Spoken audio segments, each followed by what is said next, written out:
Bueno, muy buena noche para todos. ¿Cómo están? ¿Cómo se encuentran?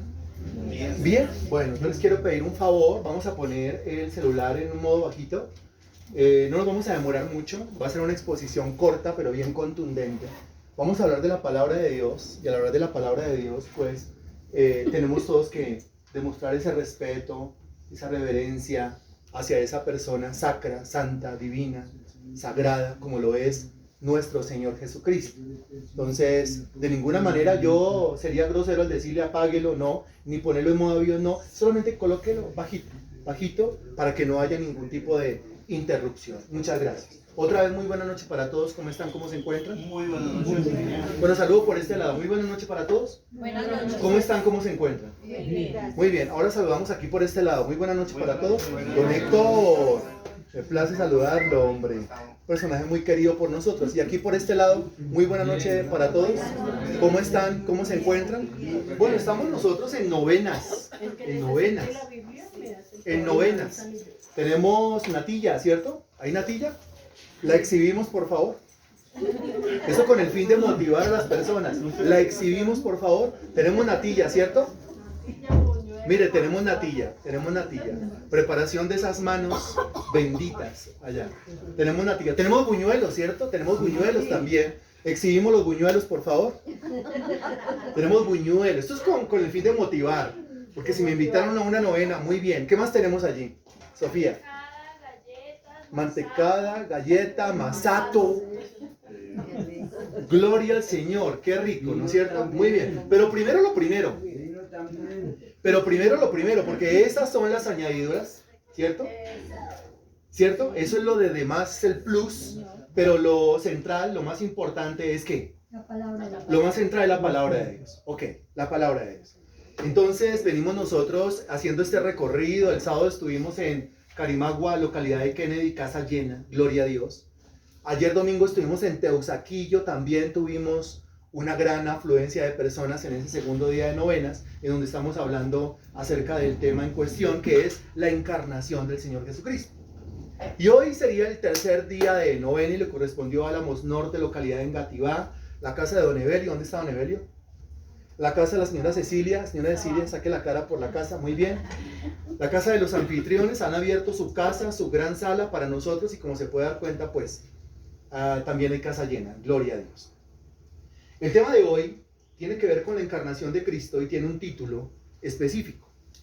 Se llama ¿Por qué Cristo se encarnó? O razones de la encarnación del Señor Jesucristo. Así. ¿Por qué Cristo se encarnó? O razones de la encarnación del Señor Jesucristo. El sábado estuvimos hablando nosotros acerca del acta de nacimiento de Cristo. Ayer estuvimos hablando nosotros acerca de convertirnos en expertos en el tema de la Navidad. Porque como creyentes en Cristo, como creyentes en Dios, ¿quién cree en Dios? Levante la mano el que cree en Dios. Muy bien, gloria al Señor. Levante la mano el que cree en Jesucristo. Gloria al Señor también. Si usted cree en Jesucristo, entonces cree que el Señor nació en un pesebre, ¿no es cierto? Eso lo creemos todos. El Señor nació en un pesebre. Y es exactamente en esta época en donde la gente celebra, la gente conmemora, se reúne alrededor de un pesebre, alrededor de un árbol, alrededor de una celebración, alrededor de la cena navideña. Toda la familia habla de la Navidad, pero quizás el tema no se entienda con tanta profundidad como se espera. Si yo voy a celebrar algo que se llama Navidad, al menos debo entender qué es eso de la Navidad. Y lastimosamente pasa que cuando uno conoce de Dios, como que se vuelve apático al tema de la Navidad, y no debería ser así.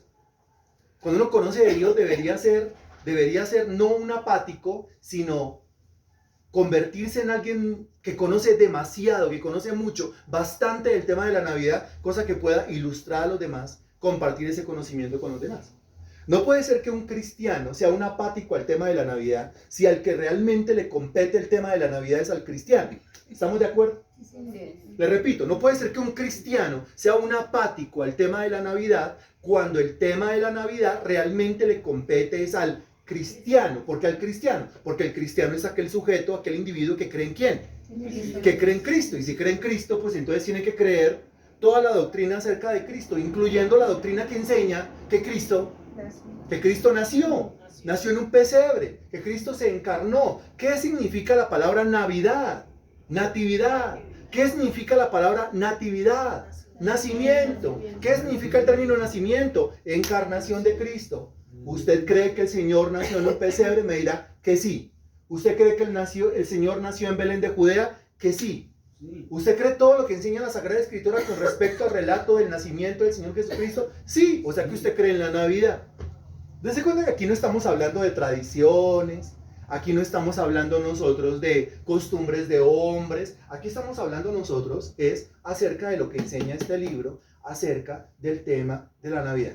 Usted y yo debemos ser expertos en lo que enseña este libro acerca del tema de la Navidad, para poder vivir una Navidad bonita. Diga conmigo, Navidad bonita. Pero es que no hay Navidad bonita si no hay Navidad con conocimiento, ¿de acuerdo? Si yo no tengo conocimiento, yo no voy a vivir una Navidad bonita, porque yo voy a malinterpretar lo que es el tema de la Navidad. Yo voy a tergiversar lo que es el tema de la Navidad. Y quizás yo resulte en la Navidad haciendo cosas como, por ejemplo, ¿qué? Que no le gustarían a Dios. Por ejemplo, ¿qué cosas? Por ejemplo, yo emborrachando. Imagínense, estoy celebrando que el Hijo de Dios se encarnó, que el Dios Santo se encarnó y resulto yo por allá borracho. Pues es obvio que esa no es la forma de celebrar o de recordar o de conmemorar ese milagro espectacular como lo es la encarnación del Señor Jesucristo. Y usted va a concordar conmigo cuando yo le digo que en la Navidad la mayoría de los seres humanos se acuerdan de todo menos de lo que se tienen que acordar. ¿Y de qué es lo que se tienen que acordar? ¿O de qué nos tenemos que acordar todos en esta época como es la Navidad? Pues el nacimiento del Señor Jesucristo. Por eso estamos en novenas. Y al hablar de novena, yo no estoy hablando de ninguna religión, no estoy hablando de ninguna tradición, no estoy hablando de ninguna iglesia, solamente estoy hablando de una enseñanza que está en este santo libro, que es la Biblia, libro en el cual usted también cree. Porque si dice que cree en Dios, pues lógicamente que va a creer en el libro que Dios inspiró. La Biblia dice que toda la escritura es inspirada por Dios. Entonces, ¿por qué Cristo se encarnó? ¿Por qué Cristo nació en un pesebre? O sea, ¿para qué vino Cristo a la tierra? Hay múltiples razones del por qué Cristo vino a la tierra. Pero hay un libro espectacular que es Primera de Juan. Un libro cortico, Primera de Juan. No el Evangelio según San Juan, sino Primera de Juan. Ese libro nos da al menos 5 razones del por qué Cristo se encarnó. Ese libro nos da al menos 5 razones del por qué Cristo nació en un pesebre. Ese libro nos da al menos 5 razones del por qué Dios se hizo hombre. Entonces, 5 razones de la Navidad, o 5 razones de la Natividad, o 5 razones del nacimiento del Señor Jesucristo. ¿De qué vamos a hablar hoy? 5 razones. Muy bien, por aquí lo entendieron. 5 razones de qué? Del nacimiento de Cristo. ¿Y por allá lo entendieron? ¿De qué vamos a hablar hoy? 5 razones de qué? Del nacimiento del Señor Jesucristo. Muy bien. Iniciamos con las razones. ¿Qué dice usted? ¿Iniciamos de una vez? Muy bien, a eso vinimos, ¿no es cierto? Entonces, Primera de Juan, capítulo 3, versículo 5. Primera de Juan, capítulo 3, versículo 5. Ubíquese ahí y me avisa cuando ya lo tenga. Ya, muy bien, volando. Todos los que tienen Biblia ya llegaron. Si no ha llegado, lo esperamos o lo ayudamos a ubicarse. Primera de Juan, capítulo 3, versículo 5. Es necesario que tenga la Biblia por ahí a la mano para que usted corrobore que lo que le estoy diciendo es la verdad. La verdad que está escrita en ese santo libro. Primera de Juan, capítulo 3, versículo 5. ¿Ya lo tenemos? ¿Ya está? No importa, la tiene en el celular, sirve también. Lo que importa es que no se ponga a chatear ahorita, o whatsappear o subir estados, sino que se concentre en la Biblia. ¿Listo? Primera de Juan, capítulo 3, versículo 5. Muy bien. ¿Quién me quiere ayudar con la lectura? Alguien que lea bien. Alguien que diga, yo leo muy bien. Entonces lea, por favor. Primera de Juan, capítulo 3, versículo 5. ¿Puede ser Sofía? ¿Cierto? Puede ser Sofía. Y sabéis que Él apareció para quitar nuestros pecados, y no hay pecado en Él. Muy bien, muy bien. ¿De alguna otra versión? ¿Alguien que lea fuerte? ¿Marta León? Perdón. Y sabéis que Él apareció para quitar nuestros pecados y no hay pecado en Él. Muy bien. ¿De quién está hablando el texto? El Señor Jesucristo. Del Señor Jesucristo. Está diciendo, ¿sabéis que Él, quién es Él? El Señor Jesucristo. ¿Quién es Él? Mire, esto puede ser bien ameno, esto puede ser bien rico de explicar, esto puede ser también bien rico de recibir, esto puede ser bien chévere, una reunión bien chévere, siempre y cuando todos participemos de la reunión. Entonces, 1 de Juan capítulo 3, versículo 5 dice, ¿sabéis que Él, quién es Él? El Señor Jesucristo. Él apareció, ¿y cómo apareció aquí en la tierra? Apareció, ¿por qué? Nació, apareció por medio de un qué? Por medio de un nacimiento físico, muy bien. Recuérdeme el nombre de la mamá del Señor Jesús, María, y el nombre del padre adoptivo, o como lo dice la novena, el padre putativo de Jesús, José, pero el nombre del verdadero padre de Jesús, Dios, porque fue engendrado ¿por quién? Porque fue engendrado por el Espíritu Santo. Entonces, ¿sabéis que Él apareció? ¿Cómo apareció? Es como si usted cambiara la palabra apareció por la palabra nació. ¿Sabéis que Él nació? O cambie la palabra nació por la palabra encarnó. ¿Sabéis que Él se encarnó? Ahora si vamos al pesebre, ¿sabéis que Él nació en ese pesebre? Vino a esta tierra, se convirtió en hombre, vivió entre nosotros. Ahí dice, ¿para qué? Y esa es la primera razón. ¿Para qué? Para quitar nuestros pecados. Pero la condición para que el Señor pudiera quitar nuestros pecados era ¿cuál? Ahí mismo lo dice el versículo. Que no hubiese pecado. Y no hay pecado en él, que no hubiese pecado en él. Les estoy hablando de quién, les estoy hablando del Hijo de Dios, que se encarnó, nació en un pesebre, fue engendrado por el poder del Espíritu Santo. La Biblia dice que fue tentado en todo, pero sin pecado, vivió una vida santa, una vida sin mancha, una vida inmaculada, una vida sin pecado. Yo le hago la pregunta a usted.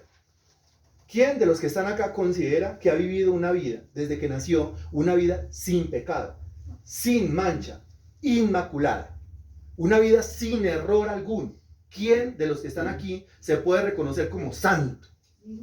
Ninguno. Exacto, maravillosa tu conclusión, ninguno, yo tampoco. La conclusión es que si Cristo venía a quitar los pecados, si Cristo quiere quitar los pecados, Él tenía que mantenerse libre de pecado, porque si no, ¿cómo yo le voy a quitar a usted el pecado? ¿Cómo yo le voy a quitar a usted el pecado si yo soy pecador? Otra vez, ¿cómo yo le voy a quitar a usted el pecado si yo soy pecador? En eso fallamos muchas veces, porque entonces yo le digo a Sofía, Sofía, eres pecadora. ¿Y quién se lo está diciendo? Uno que también peca. Entonces, ese juicio ¿No es válido? pues no es válido, ¿no es cierto? Es como yo le digo, Cecilia, estás pecando, pero yo también estoy pecando. Pero si Cristo dice, estás pecando, ese juicio Es válido. es válido. ¿Por qué? Porque lo está diciendo alguien sin pecado, alguien que es santo. Por eso ese juicio sí es válido. De modo que yo tengo que prestar atención a las palabras de aquel que es sin pecado, aquel que es santo, aquel que nunca falló, nunca le falló a Dios, siempre cumplió la ley de Dios, siempre cumplió los mandamientos del Señor.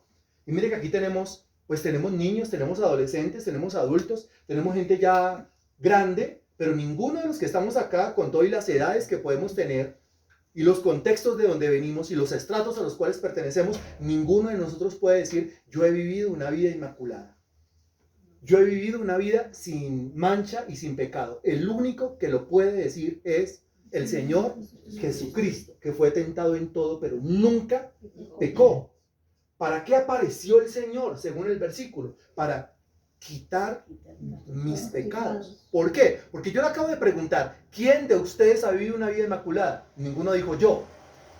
Respondiste muy bien. Dijiste, al menos yo, no. Ahora, si yo no he vivido una vida inmaculada, entonces, ¿cuál ha sido la clase de vida que yo he vivido? Una vida de pecado. Pues una vida de pecado, excelente. Una vida pecaminosa, muy bien. Una vida de desobediencia y de rebeldía al Señor. Algunos más que otros, pero todos hemos pecado delante de Dios. Y la Biblia dice, por cuanto todos pecaron y están. Muy bien. Otra vez, pero más fuerte. Y todos. ¿Sí? Por cuanto todos pecaron. Y están destituidos de la gloria de Dios. Muy bien, porque la paga del pecado es muerte. Eso enseña la Sagrada Escritura. Y cuando dice todos pecaron, pues todos pecamos. Y eso nos destituyó de la gloria de Dios. Para algunos puede que no sea importante, pero es realmente importante. Porque nuestra vida no consiste solamente en lo que nosotros vivimos en esta tierra.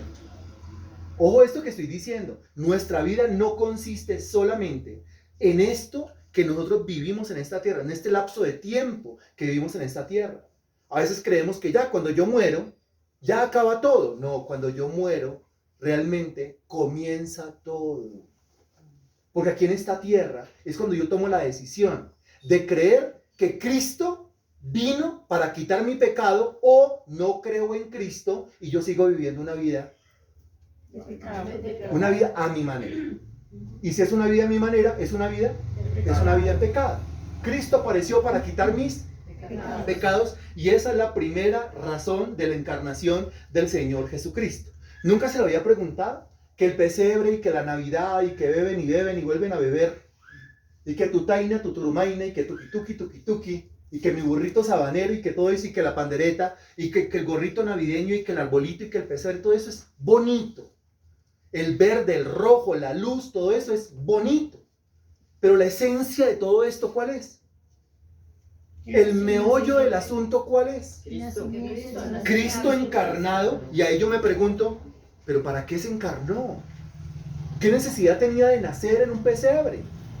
¿Qué necesidad tenía de dejar su trono, de dejar su confort, porque era Dios, de dejar su tercer cielo y convertirse en un hombre? ¿Qué necesidad? Claro que había una necesidad. ¿En dónde estaba la necesidad o quiénes teníamos la necesidad? Nosotros. Porque el texto dice que Él vino ¿para qué? Para quitar mis pecados. O sea, ¿en quiénes estaba la necesidad? En nosotros. Él vino por pura gracia y por pura misericordia, ¿para qué? Para quitar mis pecados. O sea, Él vino por pura gracia y por pura misericordia, ¿para qué? Si en nosotros había la necesidad, no en Él.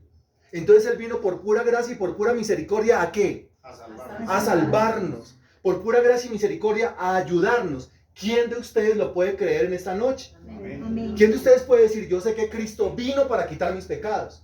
Cristo vino porque había una necesidad en mi vida. Cristo no tenía necesidad de venir, pero vino para ayudarme. Vino para tenderme la mano, no solamente una mano, las dos manos. Toda su providencia, toda su gracia y su misericordia se descarga sobre mi vida.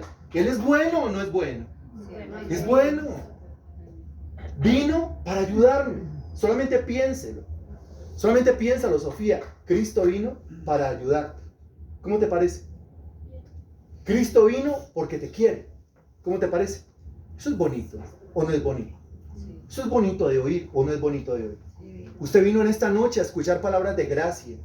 Y mire lo que le dice el Señor. Yo me encarné para quitar sus pecados. Y si Él se encarnó para quitar mis pecados, ¿qué debo yo hacer con mis pecados? Confesarlos. Excelente, muy bien. Otro término. Si Él vino para quitar mis pecados, quitarlos, ¿yo qué tengo que hacer con mis pecados? Creer. Muy bien, siga. Si Él vino para quitar mis pecados, ¿yo qué tengo que hacer con mis pecados? Él vino para quitar... Eso, ¿quién lo está diciendo por acá? Entregarlos. Él dice, deme eso. Si Él me está diciendo, deme eso, es porque eso a mí me estorba. Si Él me está diciendo, entrégueme eso, es porque eso a mí me molesta. Si Él dice, entrégueme eso, es porque eso a mí no me sirve. Con P. Si Él dice, entrégueme eso, es porque eso a mí me perjudica. Los pecados perjudican. Y entonces el Señor dice, entrégueme sus pecados, porque yo vine a quitar sus pecados. Y esa es la primera razón de la encarnación de Cristo, y la encuentra usted en Primera de Juan, capítulo 3, versículo 5. ¿Cómo le parece? Muy bueno. A esa primera razón, por favor, dele usted un aplauso.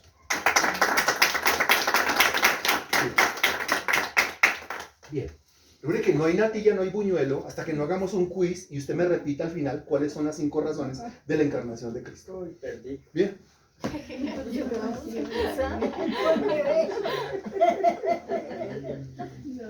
Menos mal que tiene un ejército de nietos que lo respaldan y van a sacar la cara por usted, ¿no es cierto? Ay, son 5 razones. ¿Cuántos nietos hay presentes? ¿Cuántos nietos de este señor hay presentes? 5. Ah, mire, entonces si usted no puede, cada uno de sus nietos me va a dar una razón. Bueno, Y lo van a salvar. Gracias. Y lo van a hacer comer buñuelo y natilla, ¿bien? Ahora, si ellos fallan, No, yo sé que no. ellos no van a fallar. Muy bien. Segunda razón de la encarnación del Señor Jesucristo. Primera de Juan, capítulo 3, versículo 8. Ahí seguidito. Sí, señor. Todo está en Primera de Juan. Usted hoy no se va a ir para ningún otro lugar. Primera de Juan capítulo 3, versículo 8. Muy bien. Alguien que lea bien. Otro nieto de don Evelio que lea bien. Porque es que son anfitriones. ¿Sí? A ver, si alguno está diciendo, pero ¿por qué los nietos? Porque son anfitriones. Ustedes son los dueños de casa. Prepararon todo con amor. Entonces, Primera de Juan 3, 8. No estoy señalando yo. Ustedes, entre ustedes escojan. Bueno, ahora lea usted. El que practica el pecado es del diablo, porque el diablo peca desde el principio. Para esto apareció el Hijo de Dios, para deshacer las obras del diablo. Muchas gracias. Mira lo que dice. El que practica el pecado es de quién. El diablo. Ush. Por eso el Señor apareció para quitar mi pecado. Porque el que practica el pecado es de quién. Del diablo. O sea, es posesión, es propiedad de quién. Del diablo. O sea, es hijo de quién. Del diablo. Es hijo del diablo. El Señor apareció para quitar mi pecado y que yo no siga siendo Hijo del diablo. hijo del diablo. El Señor apareció para quitar mi pecado y que yo no siga siendo propiedad o pertenencia del diablo. Pero sigue diciendo el versículo, porque el diablo peca desde el principio. Para esto, otra vez, apareció. ¿Se da cuenta que otra vez aparece la palabra apareció? En el versículo 5, sabéis que Él apareció. Y aquí en el versículo 8, para esto apareció. ¿De qué está hablando Juan? Cuando utiliza el término apareció. Del nacimiento. O sea, cuando dice, para esto apareció el Hijo de Dios, lo que está diciendo es para esto nació. O para esto se encarnó. Muy bien. O para esto es la natividad. O para esto es la Navidad. Entiéndalo usted, por favor. Navidad significa nacimiento. ¿El nacimiento de quién? ¿Qué va a hacer esta Navidad? Pues lo más importante que podemos hacer esta Navidad es que recordar, conmemorar, acordarnos, hablar, darle gracias al Señor por su ¿qué? Por su encarnación. Porque gracias a su encarnación, primero, excelente, chévere, muy bien, oiga, mira, excelente. Porque gracias a esa encarnación, primero, mis pecados fueron quitados si yo lo acepto, si yo lo creo, si yo lo recibo, si yo los entrego. Muy bien, ahora lo segundo. Para esto apareció el Hijo de Dios. Para esto nació. Para esto se encarnó. ¿Para qué? Para deshacer las obras del diablo. Esa es la segunda razón. Cristo se encarnó para deshacer las obras del diablo. O sea, lo que el diablo había hecho, Cristo lo deshizo. El diablo hace y Jesucristo lo destruye. El diablo hace y Jesucristo lo... Ya dije destruye. El diablo hace y Jesucristo lo... Sinónimos, sinónimos y más sinónimos. Cristo hace y Jesucristo los acaba, los pulveriza, los desbarata. Los...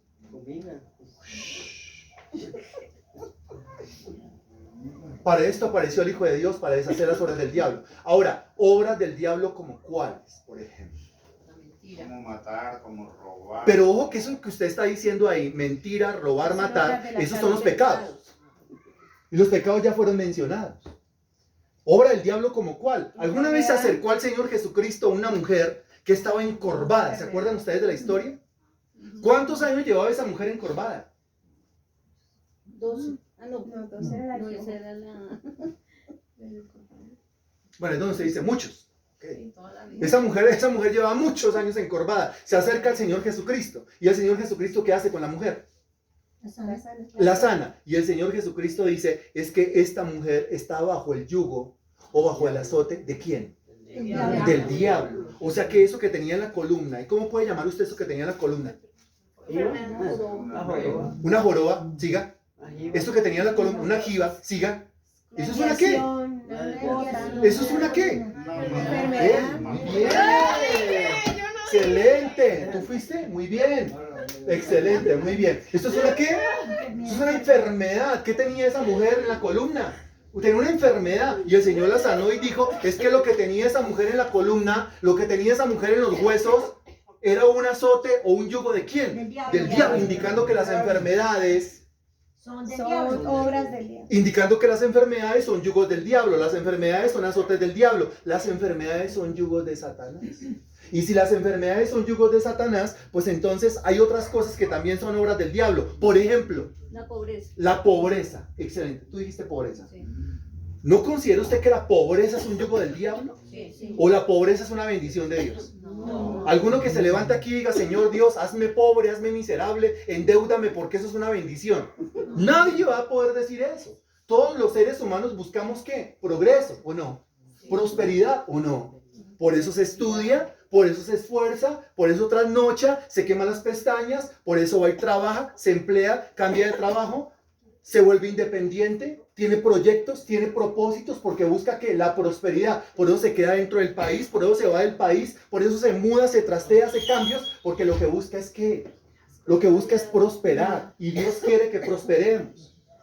Lo cual quiere decir que lo contrario a la prosperidad, pues no es de Dios. Y lo contrario a la prosperidad sería ¿qué?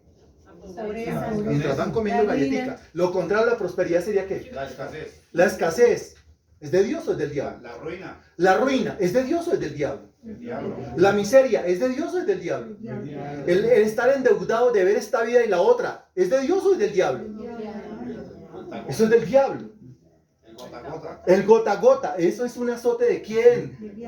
Y la Biblia dice, 1 Juan 3:8, para esto apareció el Hijo de Dios, para deshacer las obras del diablo. O sea que Cristo se encarnó para desbaratar, para destrozar, para destruir cosas como la enfermedad, el desempleo, la ruina, la miseria, la pobreza, la deuda. ¿Los problemas familiares son una bendición? No. Los problemas familiares, pero ¿por qué algunos se quedaron como callados? ¿Los problemas familiares son una bendición? No. Una maldición. Es una maldición. ¿La destrucción familiar, la destrucción conyugal, es una bendición o es una maldición? Eso es una maldición. De manera que también el tema de la familia está ahí incluido. Para esto apareció el Hijo de Dios, para deshacer las obras del diablo llamadas enfermedades, para deshacer las obras del diablo llamadas desempleo, llamadas ruina, miseria, pobreza. Para esto apareció el Hijo de Dios, para deshacer las obras del diablo llamadas problemas familiares, desunión conyugal, ruptura marital. Para esto apareció el Hijo de Dios. Ahora esto, ¿le conviene o no le conviene? ¿Le beneficia o no le beneficia? ¿Es buena la encarnación o no es buena la encarnación? ¿Es bueno el nacimiento de Cristo o no es bueno? ¿Es buena la natividad? ¿Es buena la Navidad o no es bueno? Eso es bueno. ¿Por qué es bueno? Porque a mí me conviene, porque a mí me beneficia. Primera razón por la cual Cristo se encarnó. Quitar nuestros pecados. Para quitar mi pecado. Segunda razón por la cual Cristo se encarnó. Para deshacer las obras del diablo. Muy bien. Tercera razón por la cual Cristo se encarnó. Primera de Juan, capítulo 4, versículo 9. Le dije que usted no iba a salir hoy de Primera de Juan. No va a salir de Primera de Juan. La tercera razón también se encuentra ahí. Primera de Juan, capítulo 4, versículo 9. Bien. ¿Alguno de los nietos consentidos de don Evelio que lea bien Primera de Juan, capítulo 4, versículo 9? Pues en esto se mostró el amor de Dios para con nosotros, en que Dios envió a su Hijo unigénito al mundo para que vivamos por él. Muy bien. En esto consiste el amor. ¿En qué consiste el amor? En que envió su Hijo unigénito Muy bien. al mundo. En que Dios envió a su Hijo unigénito al mundo. ¿Cómo así que Dios envió a su Hijo al mundo? ¿En qué lo mandó? ¿En una nave espacial? Nacimiento. ¿En qué lo mandó? ¿En una nube voladora? ¿En qué lo mandó? Los serafines lo descolgaron. ¿En qué lo mandó? A través de un nacimiento. Un globo. ¿Cómo entró el Señor Jesucristo a este mundo? De la misma manera como usted entró a este mundo. A través de un nacimiento físico. Trae de una mujer. A través de una mujer. A través de un vientre. A través de una concepción. Es lo que enseña la Sagrada Escritura.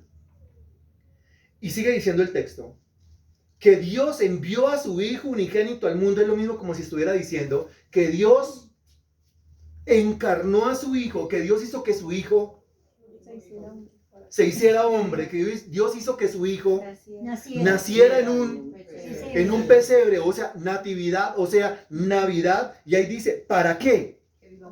Para que vivamos por Él. Entonces la tercera razón habla de qué? De vivir De por vida él. eterna. La tercera razón habla de vida. Esa es la tercera razón. La tercera razón por la cual Cristo se encarnó es para darme vida.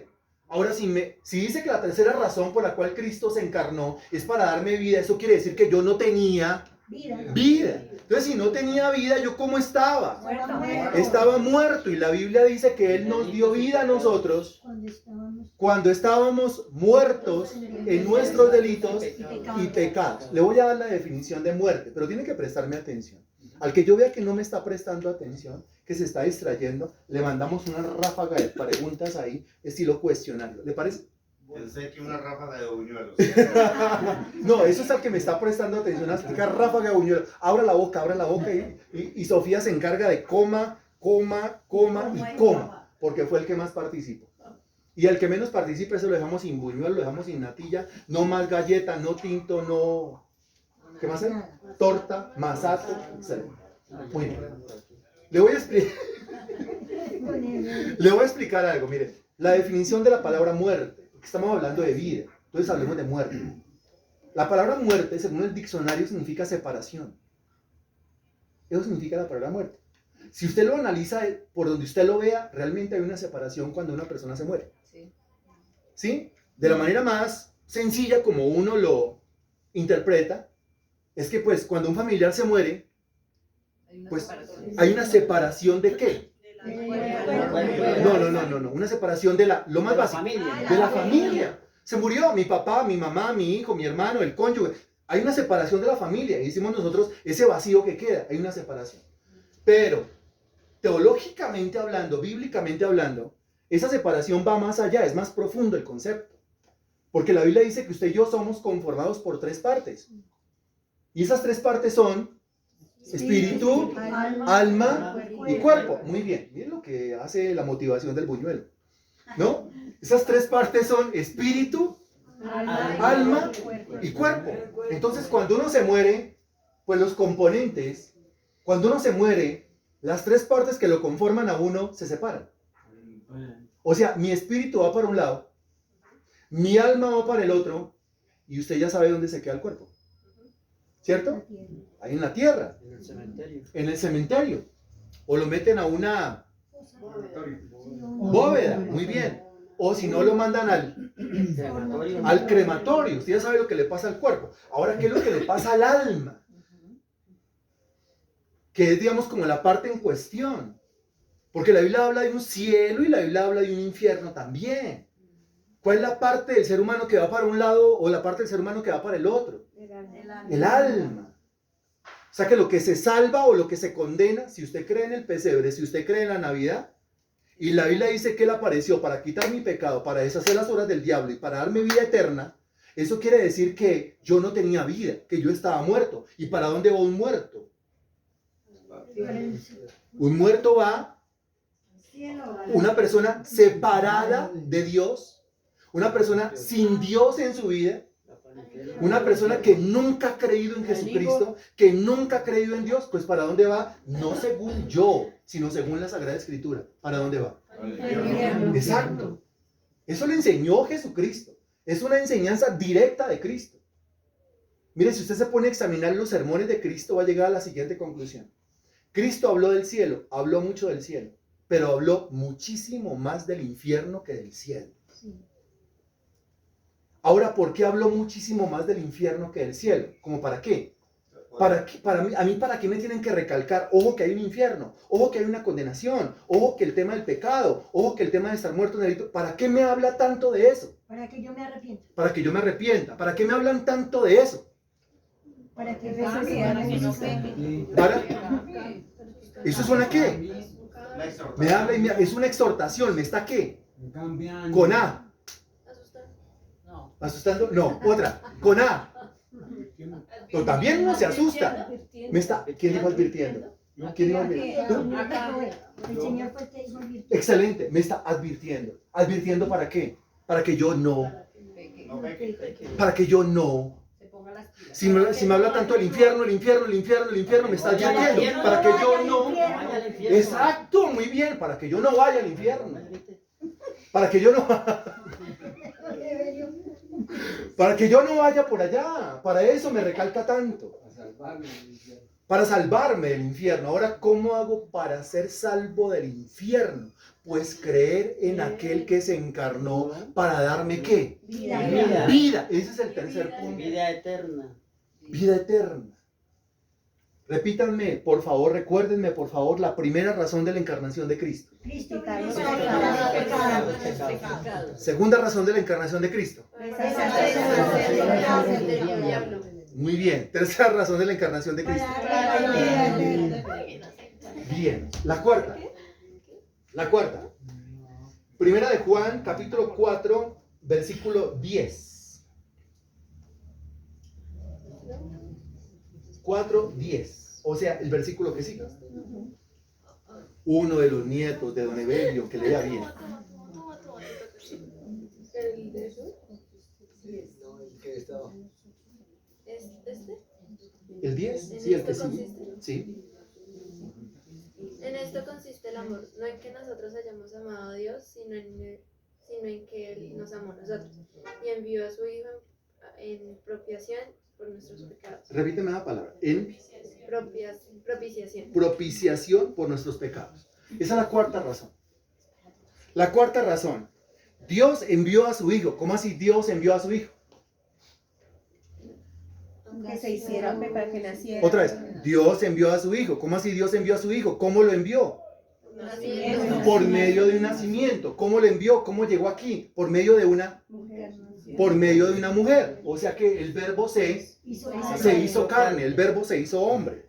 O sea, lo mismo que hemos dicho en los anteriores versículos. Y dice, envió a su Hijo en propiciación por nuestros pecados. Ahí hay que explicar la palabra propiciación. Solamente por este lado, aquí no. ¿Por qué aquí no? ¿Por qué no? Solamente aquí por este lado. ¿Qué significa la palabra propiciación? Aquí no. Solamente aquí. La palabra propiciación.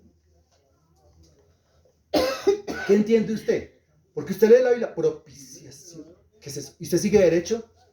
¿Sí? En la lectura no entendió eso, dice no lo entiendo, se encoge de hombro y sigue en la lectura. Pero ese término es sumamente importante en la Biblia.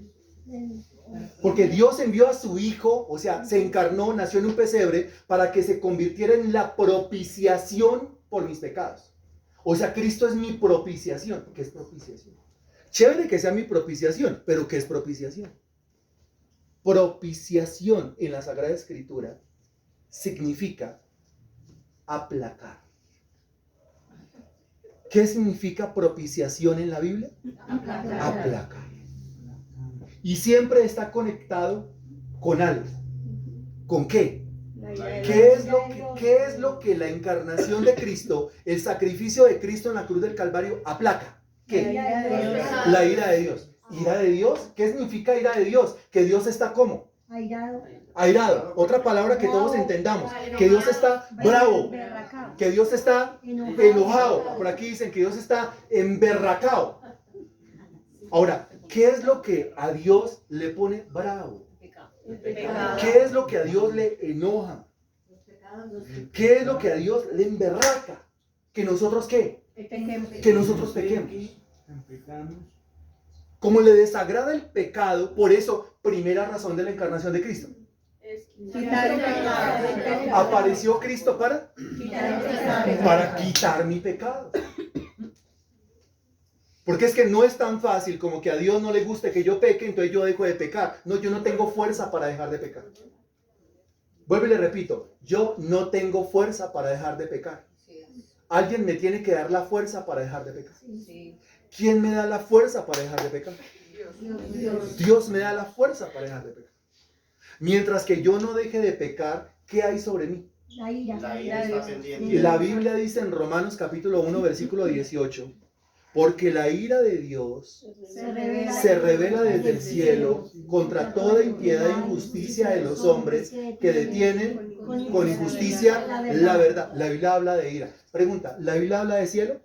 Sí. ¿La ha leído, cierto? ¿La Biblia habla de cielo? Sí. ¿Habla de infierno? Sí. ¿Habla de condenación? Sí. Muy bien. ¿Habla de la ira de Dios? Sí. ¿Habla del enojo de Dios? Sí. Muy bien. Dese cuenta que todo está en la Biblia, no me lo estoy inventando. Las palabras que yo traigo hoy en esta noche son palabras de gracia. No son palabras de amenaza, son palabras de gracia. Pero hay que decir la verdad para llegar a la gracia. Y la verdad dice que Dios se aira, a Dios no le gusta. Porque es un padre bueno, es un padre amante, es un padre misericordioso. ¿Usted cree que a su papá, a su mamá, le gustaría que su hijo o su hija ande de manera desordenada? No. Dígame, ¿cuáles eran las reprensiones de su papá, los que ya somos grandes? ¿Cuáles eran las reprensiones de su papá o de su mamá cuando usted hacía cosas necias? Correa. Correa, o le decía, bien, bien, así, muy bien, llegó arrastrándose de la borrachera. Llegó arrastrándose de la borrachera. ¿Le celebraban a uno? ¿Sí? Usted que fue criado de manera severa, si usted hubiera llegado ahí a la medianoche, 1 de la mañana, su papá o mamá esperándolo, le abre la puerta y mi hijitico va a tomar caldo, tendría que ser muy sinvergüenza. Porque mire cómo llegó. ¿Sí? Completamente mañoso, completamente vicioso. No, a un papá, a una mamá, eso no le gusta. Eso le desagrada y le desagrada profundamente. Y es cuando el papá advierte, viene la reprensión, no haga eso no me gusta. ¿O qué le decía usted a su hijo mentiroso? Cuando le salía con mentiras, dígame, ¿qué le decía? Mire, la Biblia dice, los mentirosos van encabezando lista al lago que arde con fuego y azufre. Habla de los cobardes y habla de los mentirosos. Quiere decir que a Dios no le gusta la cobardía y a Dios no le gusta la mentira. Porque yo digo, voy a decir una mentira, mi papá no se va a dar cuenta, mi mamá no se va a dar cuenta. No, listo, no se van a dar cuenta. Pero ya se dio cuenta alguien. ¿Quién? Dios. ¿Y qué siente Dios cuando yo me torno mentiroso? Ira, enojo, no le gusta.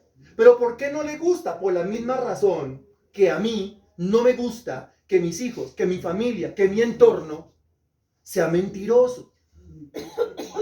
¿O sí? ¿Qué piensa usted de la mentira, por ejemplo? Que usted descubra que su cónyuge le está diciendo mentiras. Que sus hijos le están diciendo mentiras. Que alguien muy allegado a usted le está diciendo mentiras. ¿Qué siente? ¿Les gusta? Ofensa. ¿Qué siente el corazón de Dios? Por aquí dice, no me gusta. ¿Qué siente el corazón de Dios? ¿A Dios sí le gusta? No, no le gusta. Entonces por eso habla del enojo. Y cuando aparece el término propiciación en la Biblia, ese término propiciar quiere decir que la ira de Dios queda aplacada. Cuando dice que queda aplacada, quiere decir, ¿qué pasó con la ira de Dios? Se calmó. O sea que ese corazón que estaba enojado, ¿ahora cómo está? Contento. Entonces para eso apareció el Hijo de Dios. Para que el corazón del Padre estuviera contento conmigo, gracias a que quitó el pecado. Quinta y última razón de la encarnación del Señor Jesucristo. Capítulo 4, versículo 14. ¿Algún otro nieto de Don Evelio que lea bien, por favor? Falta uno. Lucy.